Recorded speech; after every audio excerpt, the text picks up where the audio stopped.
I'm going to start the recording now. Welcome, everybody. You should all be seeing the Financial Fitness Living on What You Earn slide. And again, if you have a comment or a question, you can always unmute your phones with the *6, or you're always welcome to use the chat message on the side, on the tab on the upper right. And let's go ahead and get started now. So I want to welcome everybody. My name is Judy Lawrence.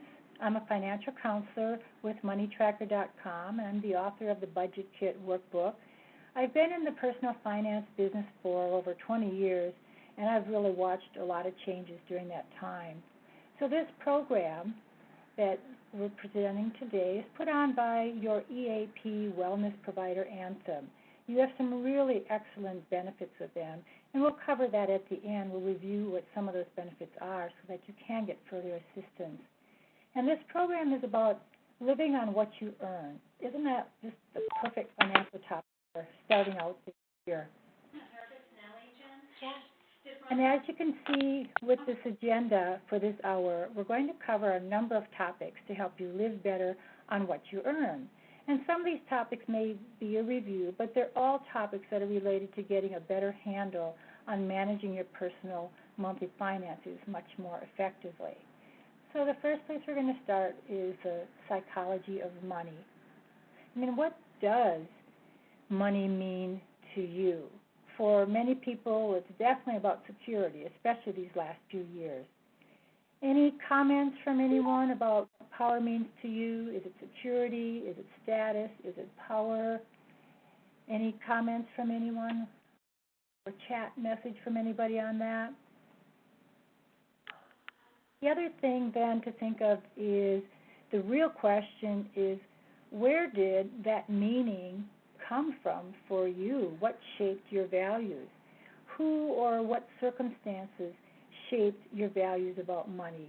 Think about the messages that you picked up as a child in your household, your community, your school, and the people around you, your family and friends and other adults and teachers.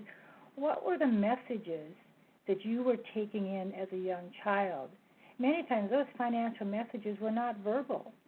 What do you remember just observing in your household?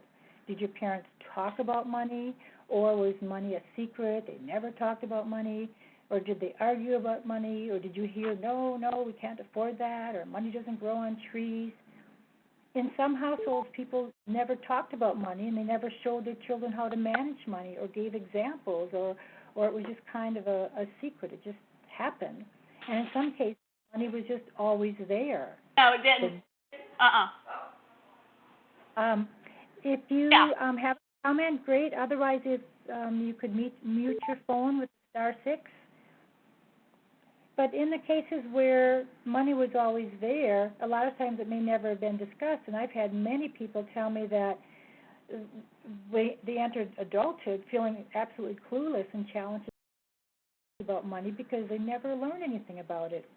Yet in other cases, they may not have talked about money, but it's really obvious that compared to other families, they were struggling. And I see a lot of those people now who, because of that background, they're very determined to have money, to make money, to do well with their money. So it all has a major effect on us.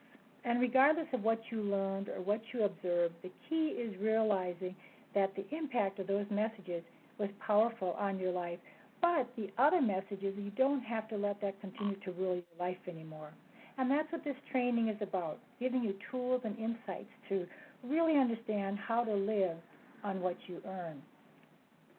Anyone have some examples or comments about what money was like when you were growing up? Any messages that you recall hearing or how they seem to continue to affect you now before we get into tracking your spending?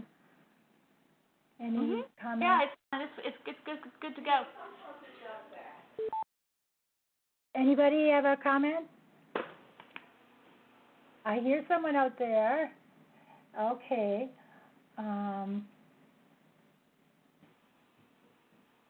Let's see. And I guess we have some guests out there wondering if the audio started. Yes, the audio has started. Be sure that you've called the right number and that you have the room 834132. Anyone else have a comment or question? All right. So let's talk about tracking your spending. How many are using some kind of a system for tracking your spending? Are you using an app or some free software or an Excel program or doing it manually on paper? There's really a lot of great systems available for tracking your spending, and many of them are free, or you can check with your bank. A lot of times the banks have some great budget programs for tracking expenses. But the key, of course, is really just doing it. And this is that time of the year when we make those resolutions for change, and tracking is usually one of them. But the key is really sticking with this habit. And when you do, this can make a huge difference.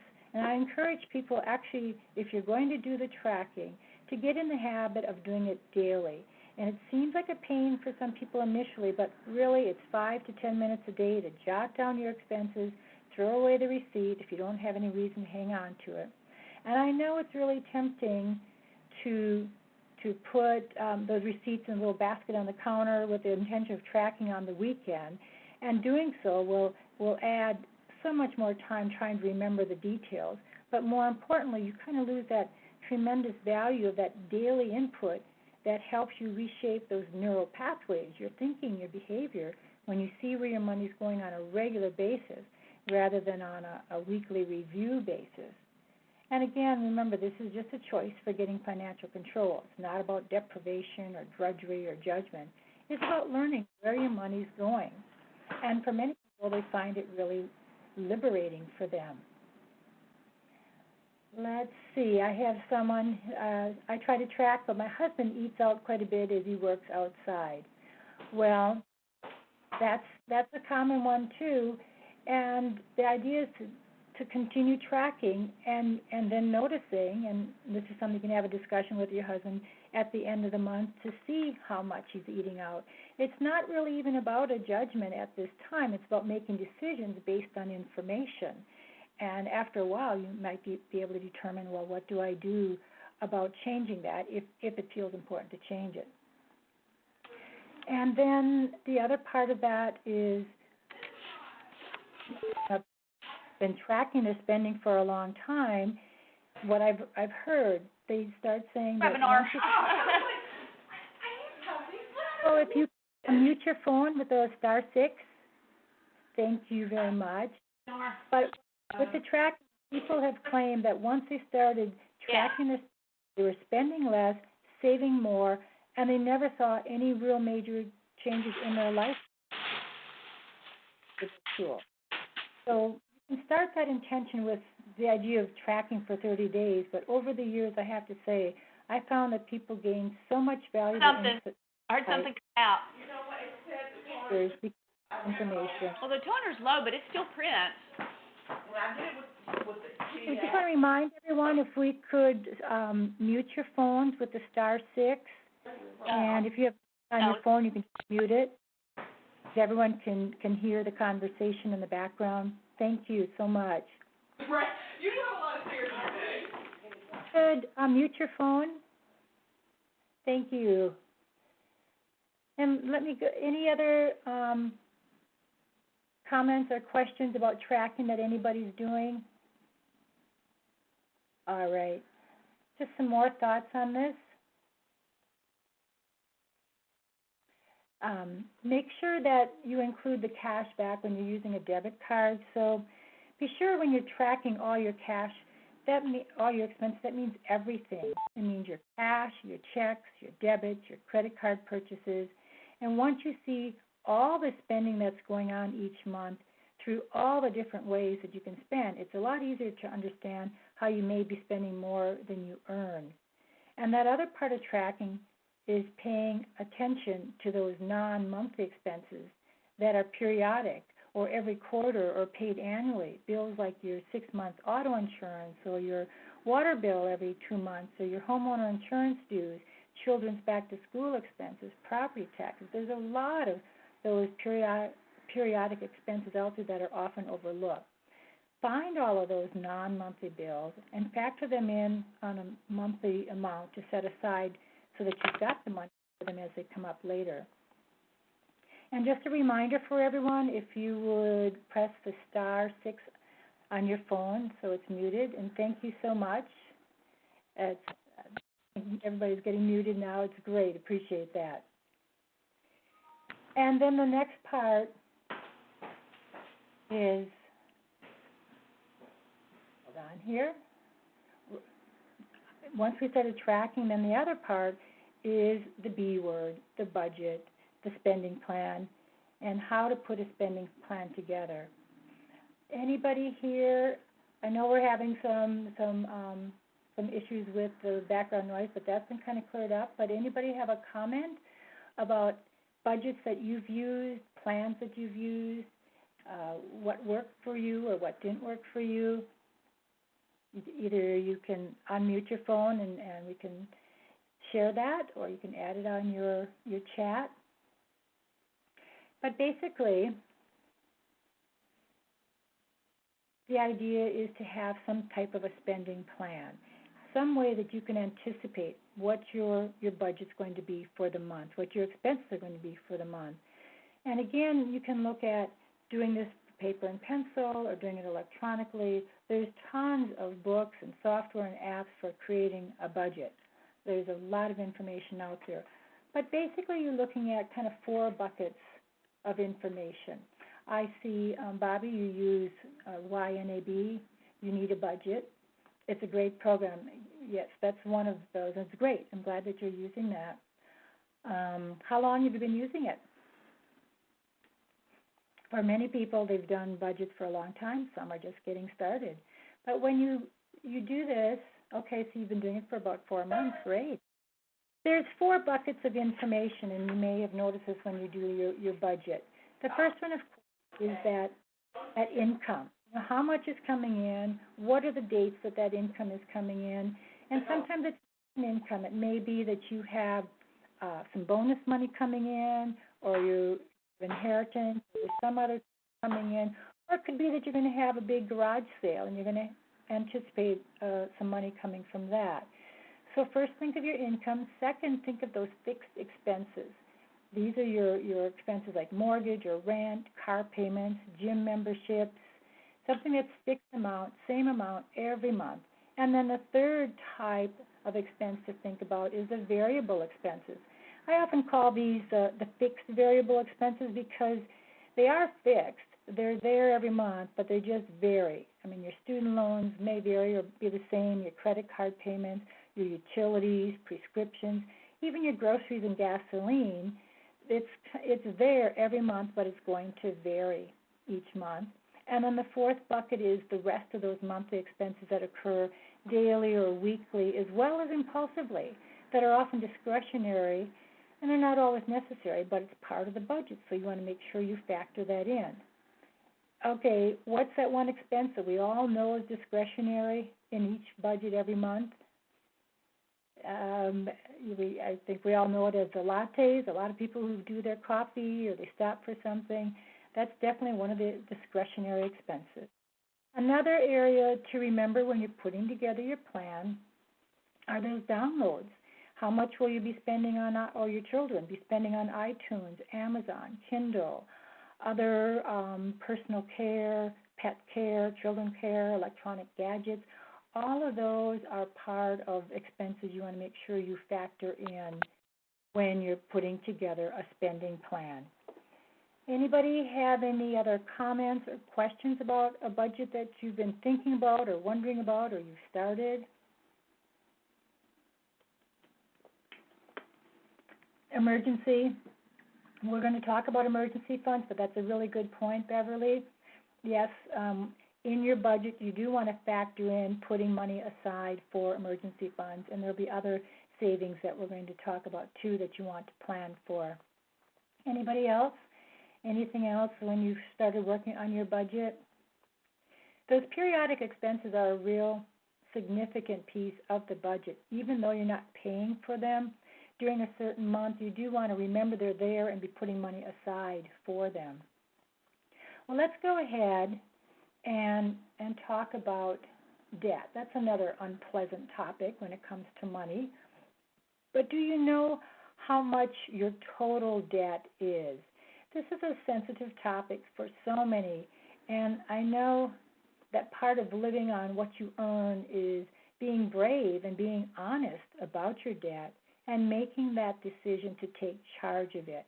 And sometimes that's just looking at your statements and facing the statements, knowing, okay, what's the real balance due?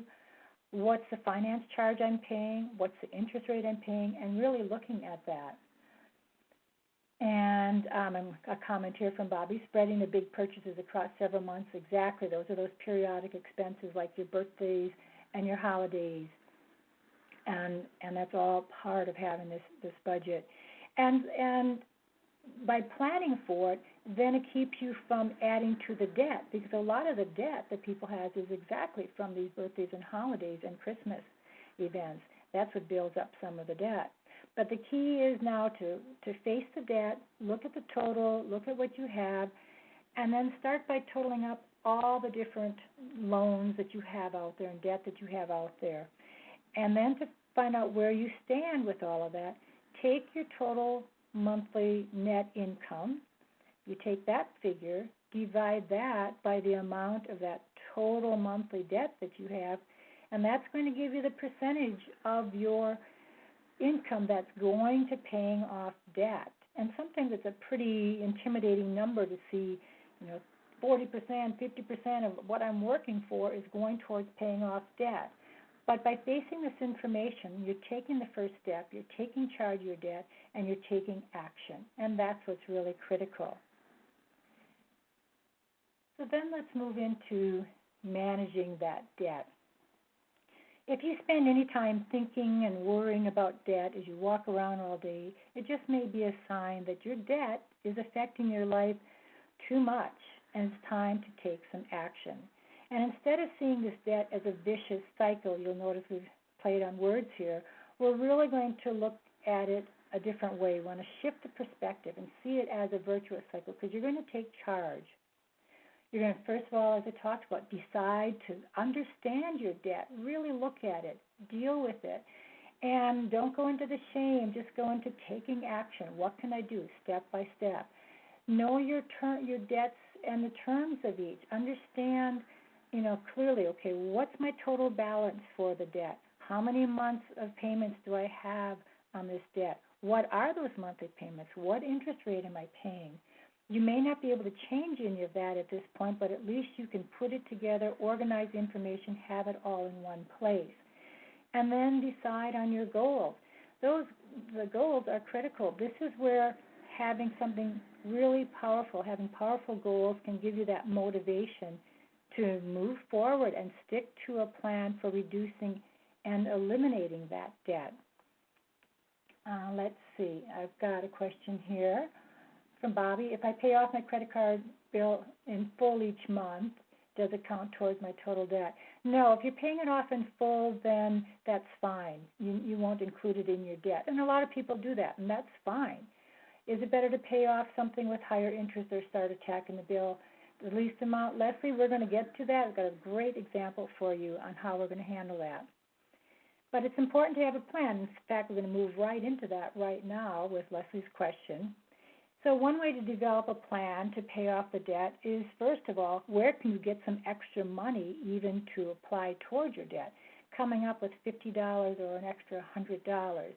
Let's take a look at an example of how if you could find an extra $100 each month, it could literally save you thousands of dollars and eliminate years of payments. So this is a slide that's an example of how a small change in your behavior can lead to a powerful change in your financial outcome. And as I said, saving thousands of dollars and years of time. And I know at first kind of looking at this can be a little overwhelming until we kind of go through it. But let me just say that you may have heard of these payoff systems as a snowball effect. This is where you pay off the debt with the lowest balance first. or the avalanche effect, where you attack the higher interest rate first, which is kind of what Leslie's asking about. But remember to think about and know your own personal style when you take on any of these money management approaches. Some people need the satisfaction of seeing results sooner to keep them motivated, and they'll choose to pay the lower balance approach first, which is what this example is going to show us. But others want to just tackle that real expensive head on and go for the high interest rate expense, even though it's going to take a bit longer to see some results. So let me go through this chart and how it works, and then I'm going to give you a website with a calculator that's free, that's a wonderful calculator that will do all of this. So in this situation, let's say we have the Smiths and they have 3 loans. The first loan is for $2,000 at 12% interest. The second loan is $6,000 at 18% interest, and then the third loan is a big loan at a big interest rate at 24%. The term for all of these loans happens to be 96 months. So we're talking about 8 years of having these loans. You can see the minimum payments on each of these loans. That first one for the smaller loan is $32.51 a month. The second loan is $118.34 a month. And that third loan is much higher at $255.14 to pay off that $10,000. So if you add up all your minimum payments just to pay off your minimum payments on your debts, you're looking at $405.99 or $406. Now, you found $100. You stopped the lattes, you've changed some other habits, and you managed to find $100 on a regular basis every month. So you add that to this plan. That means now every month you're going to pay $505.99 towards your debt to start paying down your debt. This also means you're not going to use those cards anymore. You're not going to increase any debt. You're going to stay with this and chunk away and pay it off. So we'll go back to loan 1 on the bottom there, where we have the original payment of $32.51. Now we're going to add $100. So the new payment's going to be $132.51. Now, earlier on the top, it said it's going to take 96 months to pay off that loan by paying the minimum payment. We're talking about 8 years. Now, if you add $100 to just that particular loan, you're going to chunk away and pay that off in less than a year and a half. And that's some powerful motivation to see results quickly. So then you take the full amount, the $132.51, and you move it over to loan 2. Loan 1 is gone. It's paid off. You really can feel good about that and proud of yourself for having done it and stuck with the plan. You do the same process for loan 2. Your original payment was $118.34. You've added the payment that you were paying from loan 1 onto loan 2, the $132.51, and now your monthly payment is $250.85. And look at the difference there. Instead of taking 8 years, 96 months, it's going to take you less than 4 years to pay off that whole loan. And then you do the same process with loan 3. You can see how you move all the payments at $250.85 over to the loan 3 and then get that paid off in just a little over 5 years. So this is a system that can work if you're motivated and you really stick to it. I'm going to give you a website here and some information. And let me send this to you. There is a great website, thevertex42.com, and when you get there, they have all these free Excel worksheets, and one of them is for reducing your debt. And they have the snowball effect one where you want to pay off your lowest balance first, or the debt avalanche one where you want to pay the highest interest rate first. It's kind of like what Leslie was asking. And you can plug in any number you want. You can plug in an extra 40, an extra 100, extra whatever, and it'll work it all out for you. So it's a fabulous tool to use to get a better handle on how can I pay this off, what is going to work for me. So that's one of the tools I think is extremely valuable.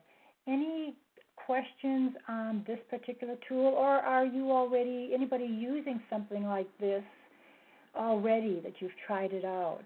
and how it's working for you. And we'll have time at the end if you have some additional questions you might want to ask then. But let's go ahead, and now we're going to talk about, okay, we want to pay that debt off, so we're going to establish some goals.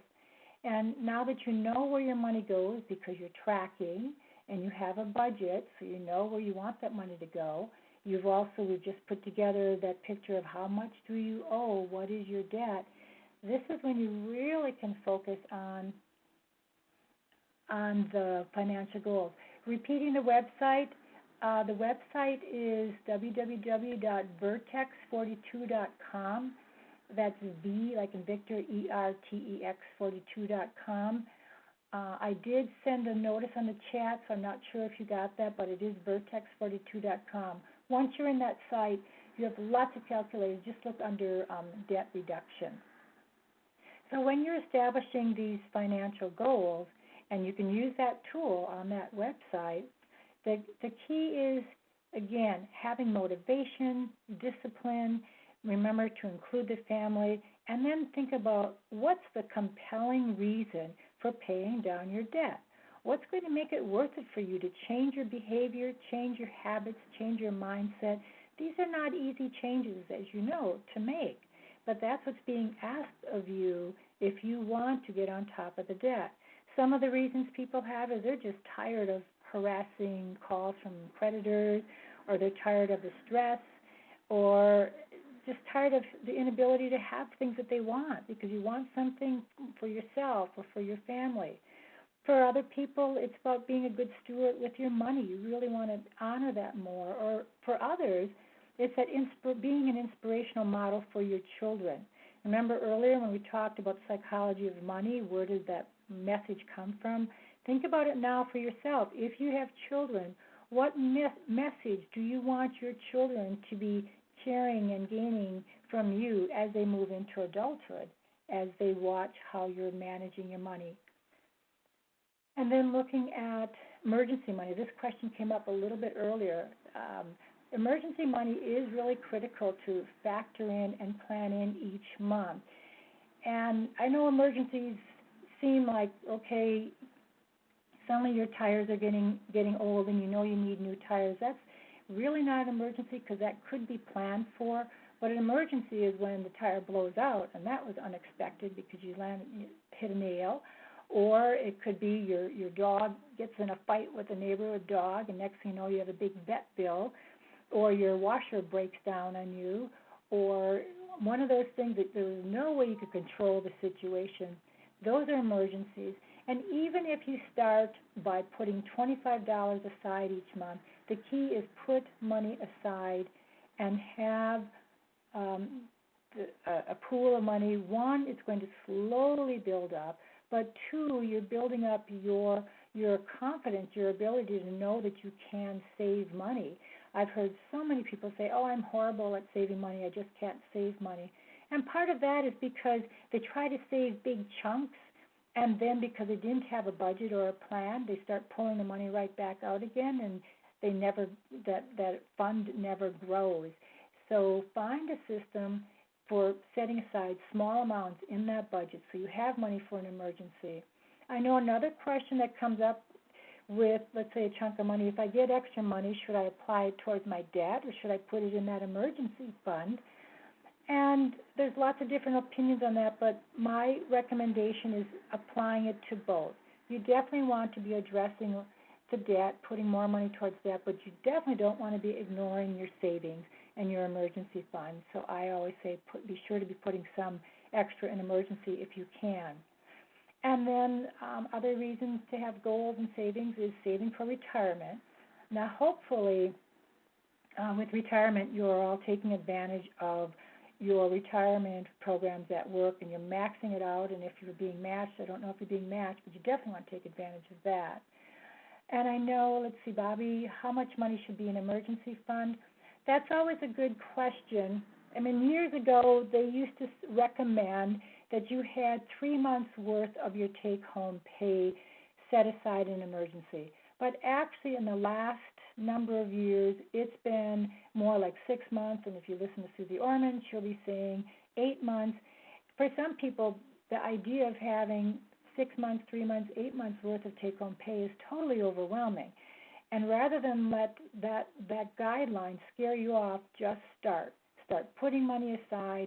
When you get an extra chunk of money, start putting it into an emergency fund, understanding the importance of it.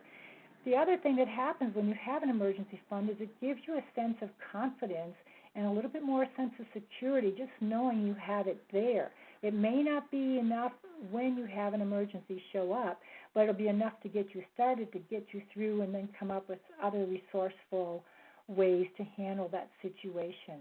Any other questions on emergency funds or some of these goals or any comments? Then let's go ahead and move on to paying down your debt the smart way. We talked about finding some extra money, and in this example, it's $50 a month. What we looked at was an example of $100 a month, and we're going to look at another slide for some ideas for getting extra money. But that's the first thing. Pay all of your credit card balances on time and at least the minimum. With that, I'm going to talk about credit scores a little bit later, and it's real critical, one, that you're paying on time, and two, that you are paying at least the minimum. In fact, what I encourage people to do is with all of your credit cards, if you have credit card balances, to add at least $10 to the minimum every time. And I have charts that I've shown people where, again, you're going to save thousands of dollars and years of time by just doing that one step. Maybe you can't come up with that extra $50 to apply to one, but you could find a way to add $10 to each of them. It's just another approach to doing it. And then, as we saw before, use one, pay down one, and then just carry that over to the next one. Okay, so where do we find places to save money? Shopping around with your auto insurance every 6 months is an interesting way to possibly save some money. A lot of people found if they just raise their deductions and by putting money aside in your, say, emergency fund or extra fund, if you need it, then you've got the money there instead of having to be paying on your insurance by having a low deductible. An interesting story was a friend of mine. He's a pharmacist, and he's been using his pharmacy industry insurance for many years. Well, then his oldest son was going to be getting a car, and they needed to get car insurance. So he called his insurance company, expecting it to go up significantly because it's a teenager, but it went up just a huge amount, which motivated him to go out and check all these other insurance companies. And he actually found another auto insurance, reputable company, same coverage, that was going to be much less. In fact, if he'd have stayed with his old insurance, he'd have paid 3 times as much on his insurance. So if you're so that's one way to look at that. And it's also your anything that you become complacent about, your cell phone contract or any other contracts, your cable, some of those things can be something that people ignore, whereas if you start looking at that and look at how could you call them, see if they got promotions, what could you do? Let's see. Another thing is the lunches, and a lot of times people found that if they were to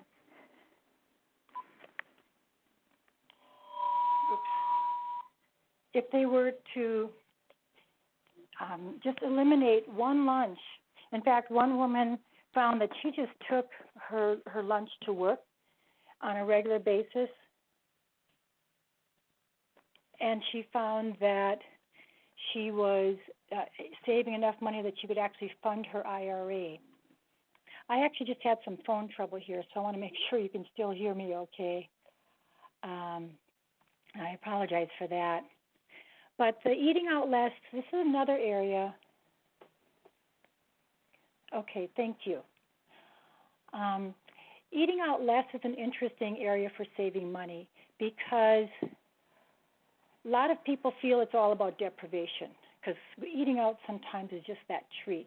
There's different things that you can do. A lot of people found that the simple thing of eliminating drinks and sticking with water. So they didn't have drinks, they didn't have appetizers, they didn't have desserts, and they continued to go out as they always did, still being able to enjoy going out. So the key is to know you can save money in a lot of different ways, and it doesn't have to be about deprivation.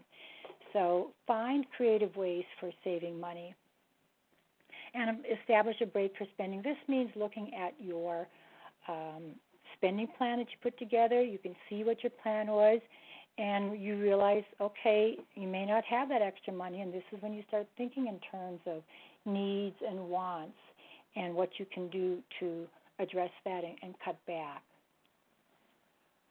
And then deciding when to spend. Stress spending, you've probably heard that term, retail therapy. That's what it can be about. Be aware. When are you spending because of stress? Are you reacting? Are you using money as a reaction to your situation? And how much is that costing you? And after you spent it, do you have that whole buyer's remorse the next day?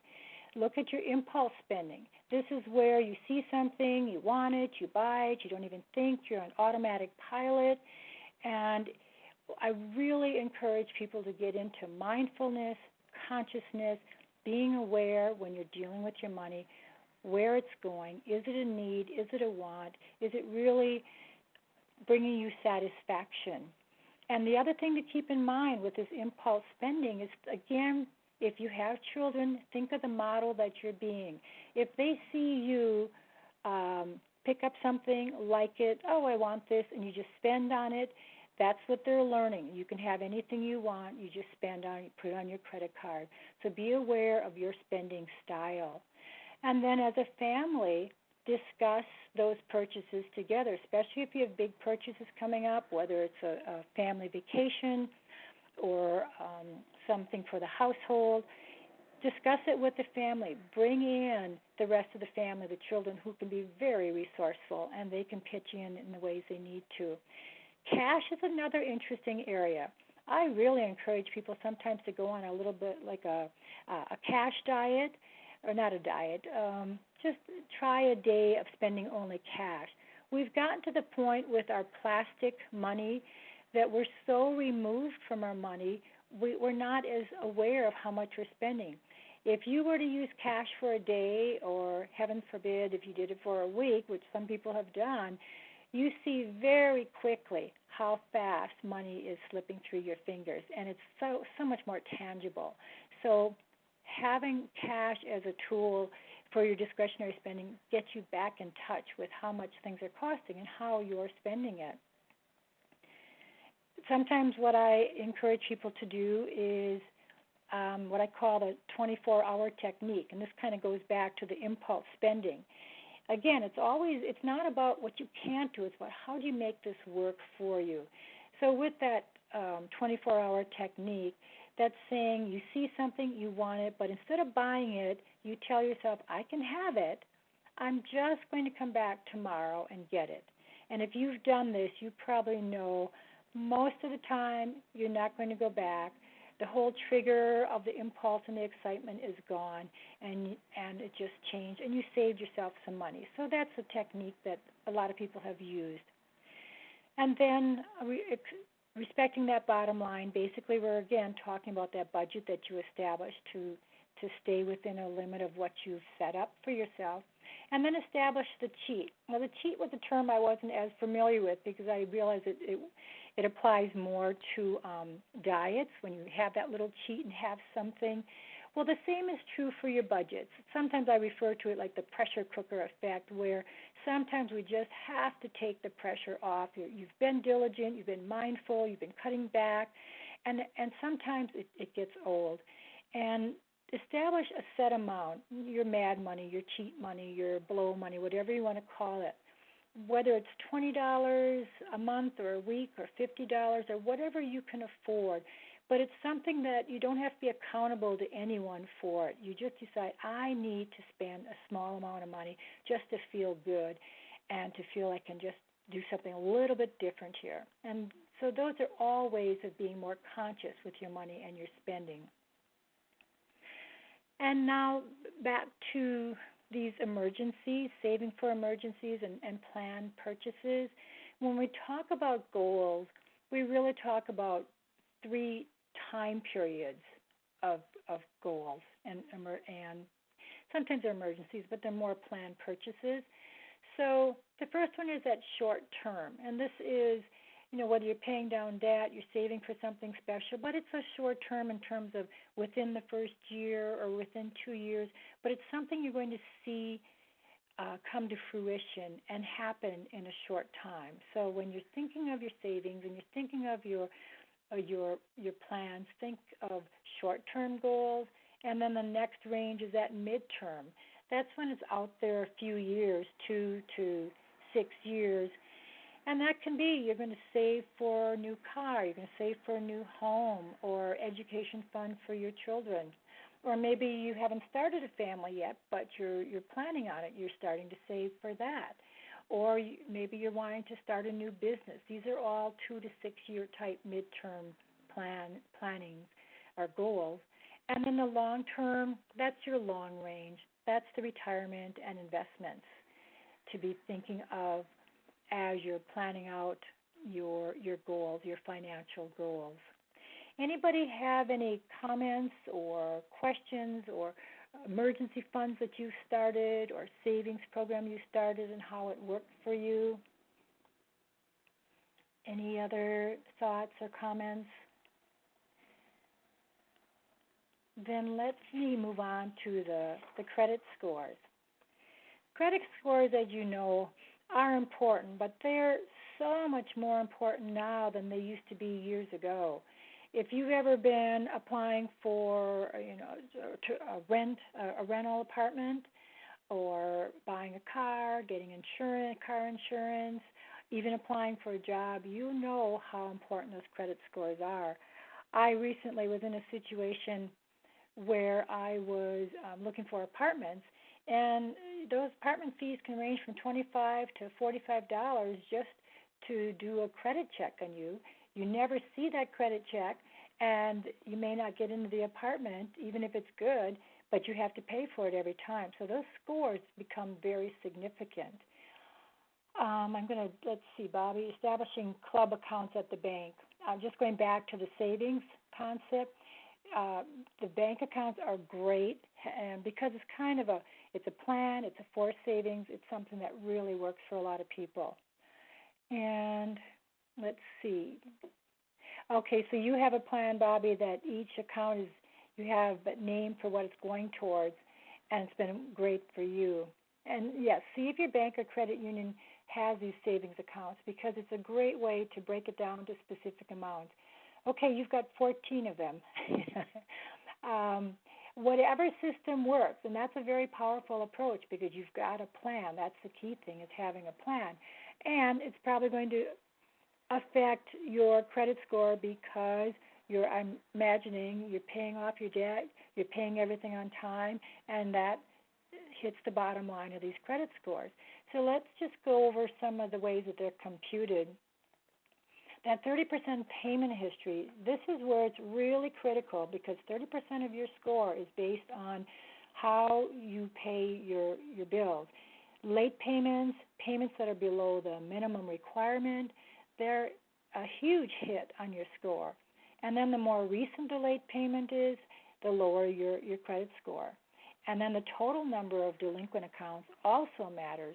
This also affects that credit score. So your payment history is critical. So when I was talking about making sure you make that minimum payment earlier and make it on time, that's because you may be running late, you paid the bill late, you had the money, but you just got late on it. That affects your payment history on your credit score. Another area is 30% of your score is based on your credit that's used. Another term for that is your outstanding debt. How close are you to the limit on any of your accounts? It's better to keep those smaller balances spread out over more cards rather than maxing out one card. And the reason for that is because they're looking at what's your limit. If your limit is, say, $5,000, then they don't want to see it up to the $5,000. Actually, the simple rule of thumb I give people is just keep it at 50%. I mean, you can actually have it higher than that. But if you keep it at 50% of your balance or of your limit, then it's going to at least help with your credit score because it's all looking at least manageable. That's the kind of the new way that they're looking at things now. The other question that's come up with credit scores is should you get rid of certain cards, should you close them? When we talk about history and credit use, it's really critical to show that you have long history. So if you have an old card that you may not have been using very actively, but you have it, don't close out those really old credit cards because you want to show that you have good credit history. The other area is the 10% of credit, a type of credit. That really means the mix. They want to see a mix. They don't want to see just credit cards.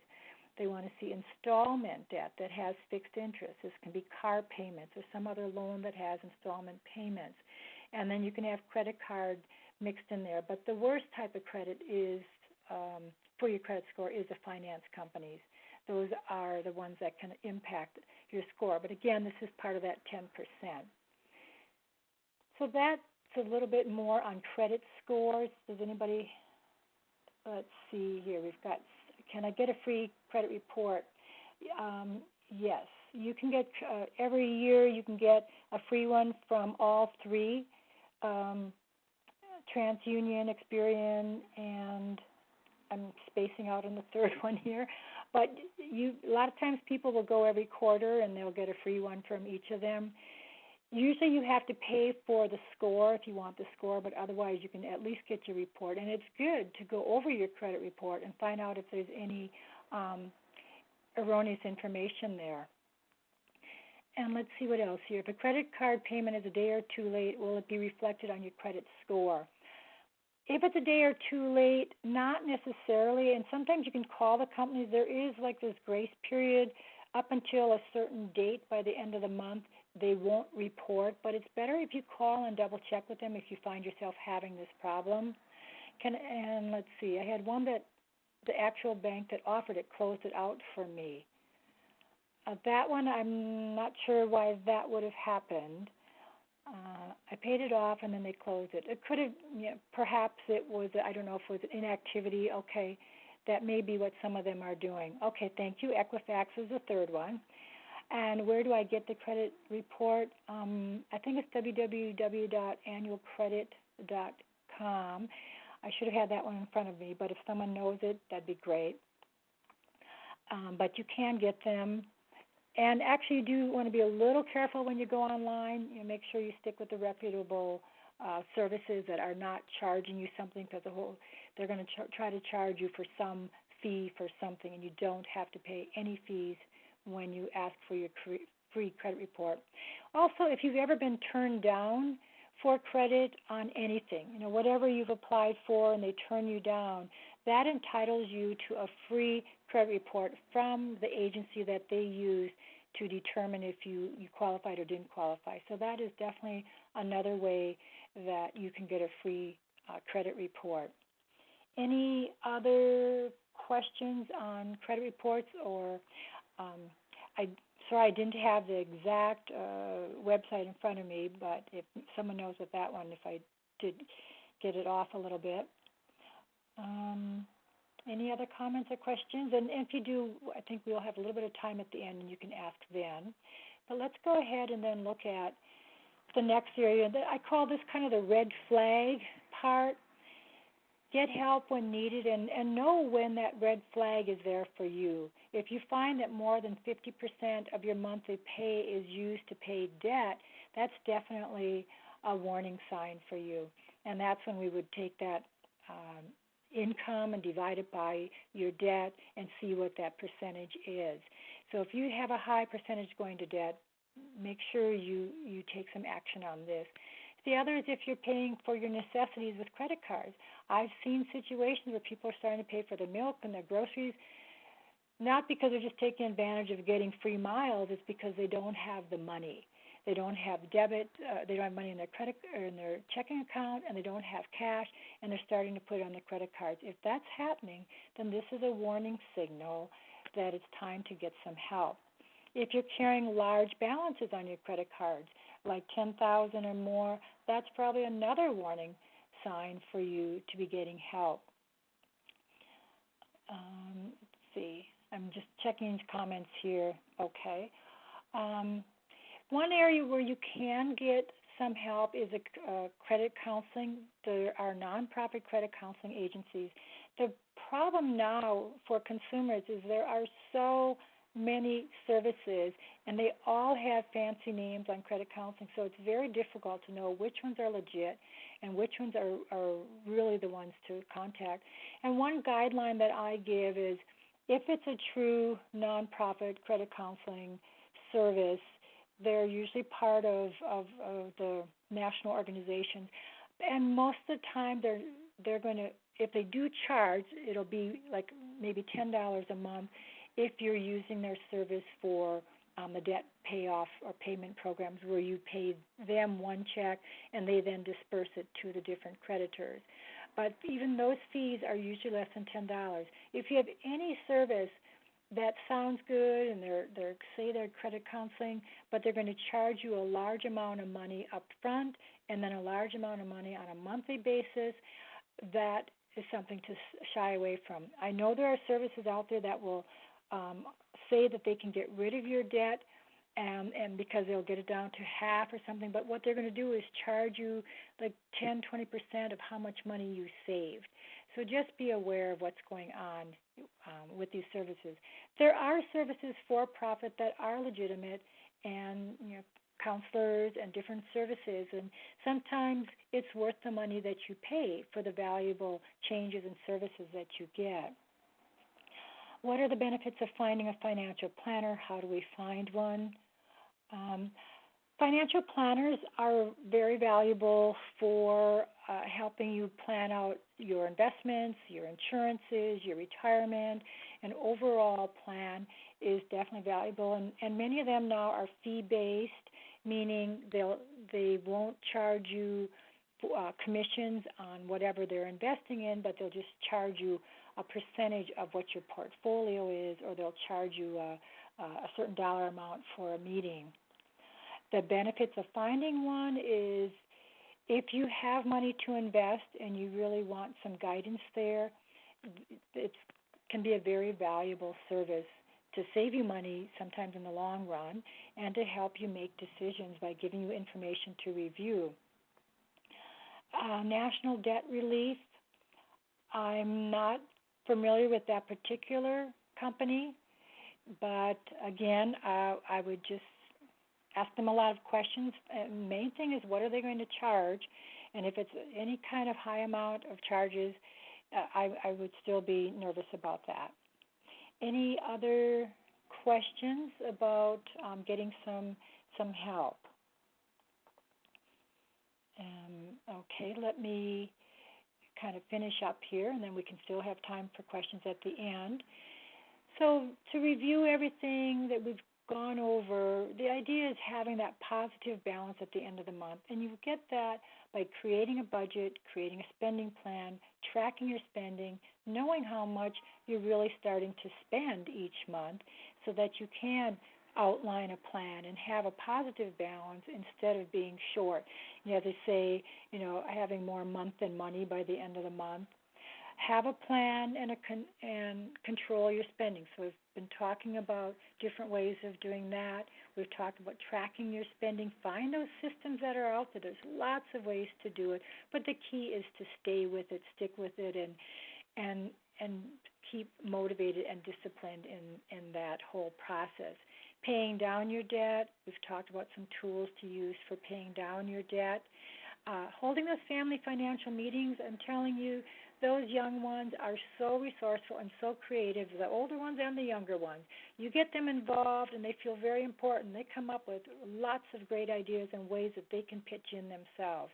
So let everyone participate, get everybody involved, and then it makes more sense for everyone. And through it all, staying positive. I know the idea of money and being in debt can be very, very discouraging, but if you just step by step, those little baby steps, work your way through it, you really can make a difference in your family's life and change your financial situation gradually. And it can be such a rewarding experience. And looking at your EAP service, take advantage of what they can help you with. They have counseling services. They have financial consultations. In fact, Martha, you might want to check with them as far as financial planning, what kind of information they can give you for what to look for a financial planner.